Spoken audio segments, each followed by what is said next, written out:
were created in the wake of Sputnik because we knew we didn't want to experience those kinds of surprises anymore.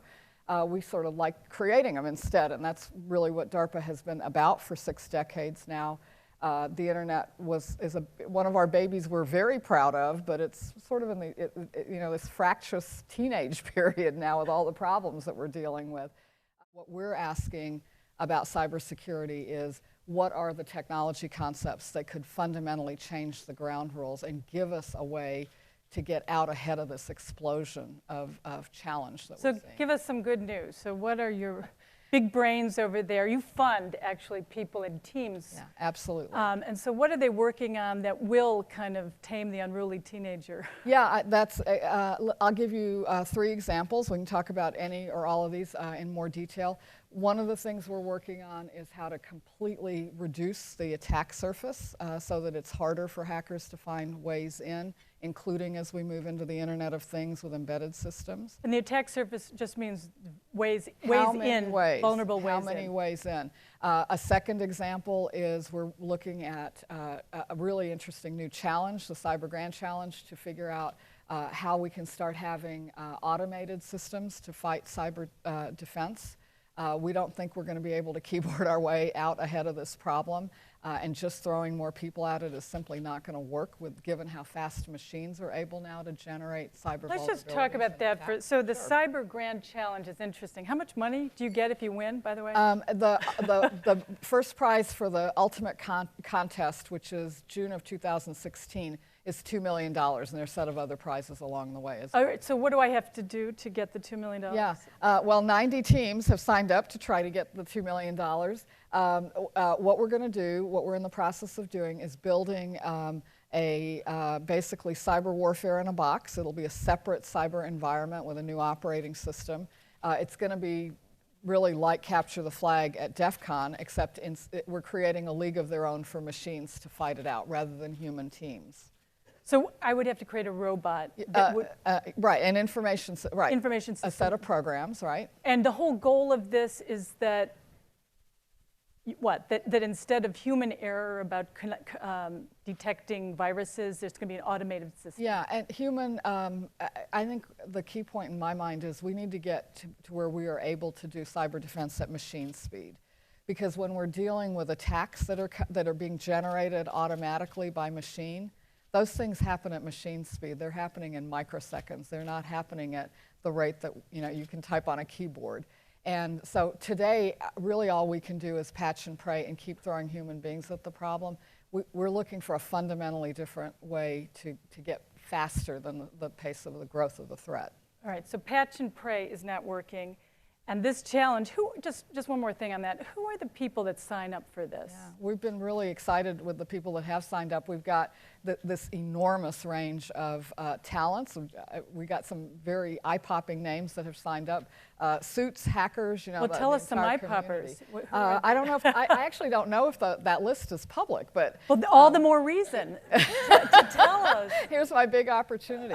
Well, I will tell you where the website is. You can find it from the DARPA website, and whatever is out there is what's public, but I mean, are these like big silicon brains? Are they kids? Are they, who are they? Yeah, when you look across the 90, you'll find people that are all of the above. You'll find some superstars that are big academic names. You'll find people from companies. You'll find people in the hacker community.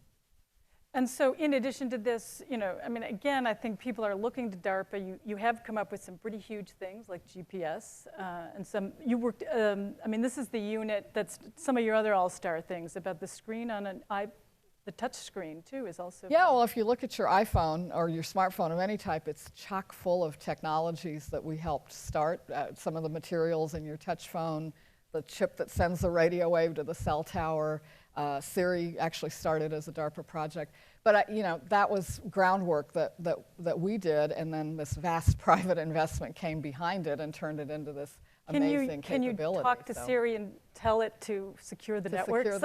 I think you can tell it that. I think you shouldn't then sleep easy. So I'm going to go to some audience questions to see what they have on their minds. But in general, again, I think when you see how we're going to secure a network that now, by the end of this year, the UN says 3 billion people will be online. And because of the Internet of Things, and which is just machines talking to machines, there's about estimated tens of billions of objects. So it's just getting harder and harder to feel that we have privacy, but also that we're not going to be robbed blind, whether it's trade secrets, government secrets, or credit cards. And so what is the big answer? What is kind of the big thing you're looking for? Well, I mean, unfortunately, there's not going to be a silver bullet.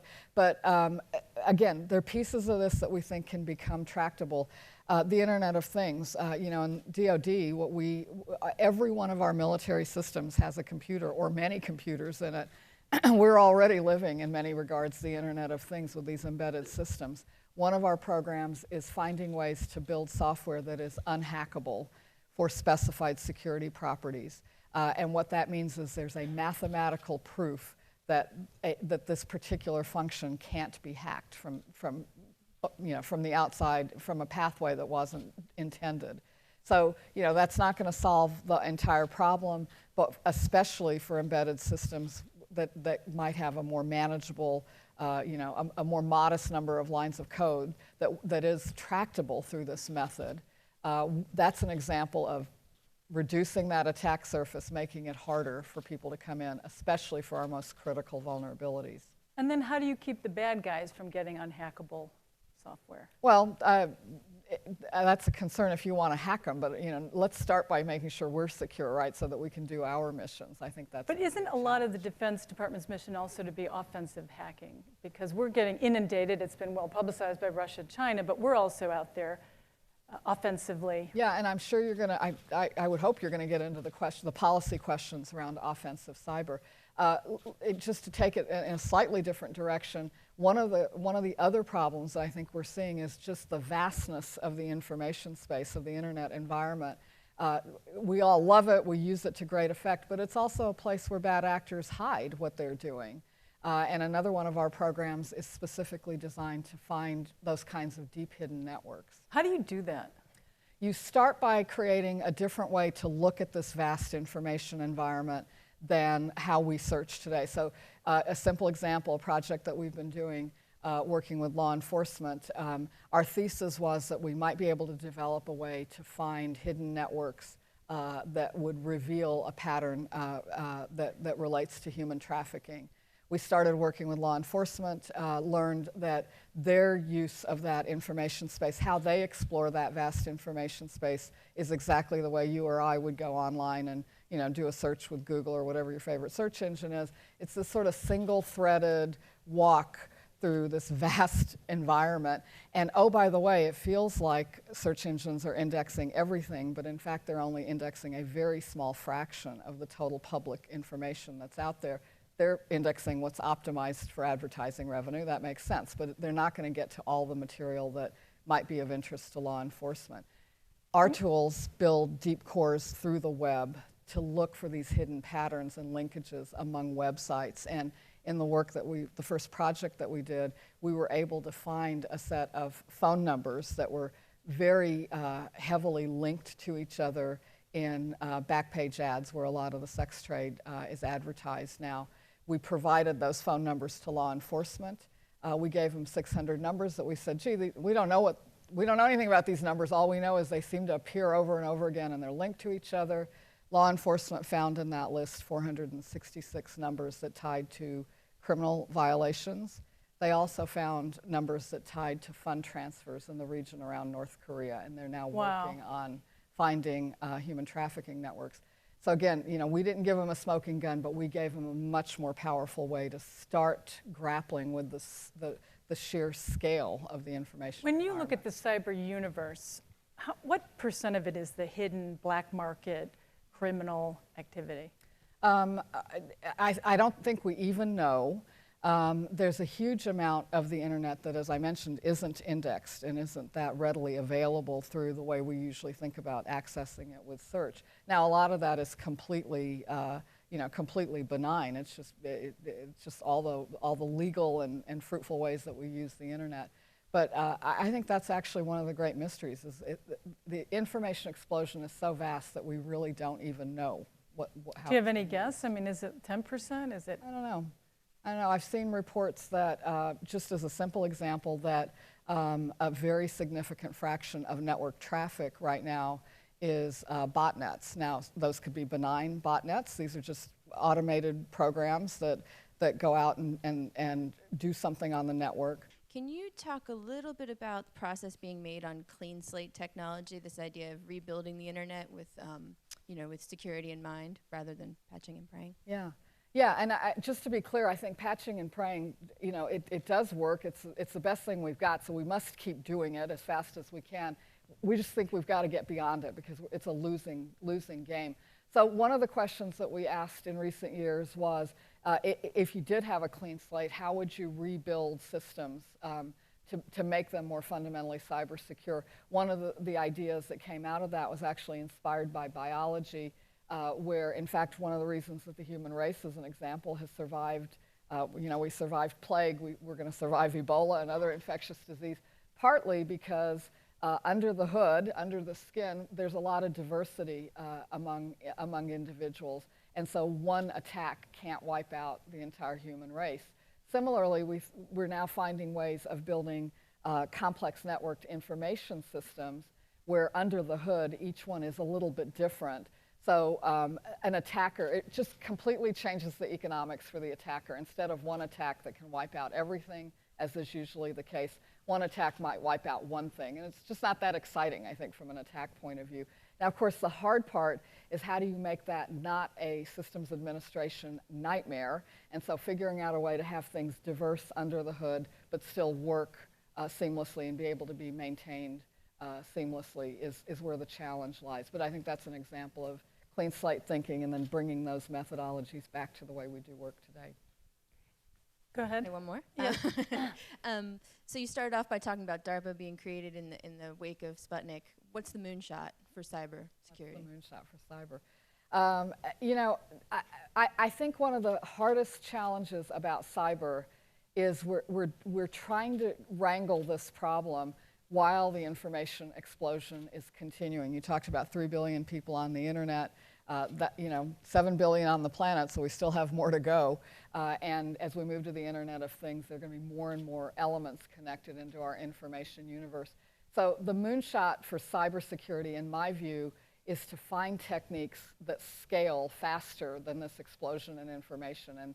And again, I don't think it's going to be a silver bullet, but I think a combination of these fundamental advances, has the potential to get us to a place where, not where we never have a cybersecurity problem, but where it's manageable and we can get on with our lives. When do you think that will happen? When will be this unease that we're under attack all the time? You pick up every single day. When do you think we'll feel more secure in cyber? Yeah, I think it's going to happen in pieces, and I think it will happen, I think it's already happening, right? Our most critical systems get the most critical focused attention, and whether it's within DoD or more broadly throughout our economy, gradually I think we will achieve this greater state of cybersecurity. But I really don't want to be glib about it. I think this is incredibly technically challenging, and it's very challenging from a practical and from a policy perspective. So, that's the work that's out ahead of us all.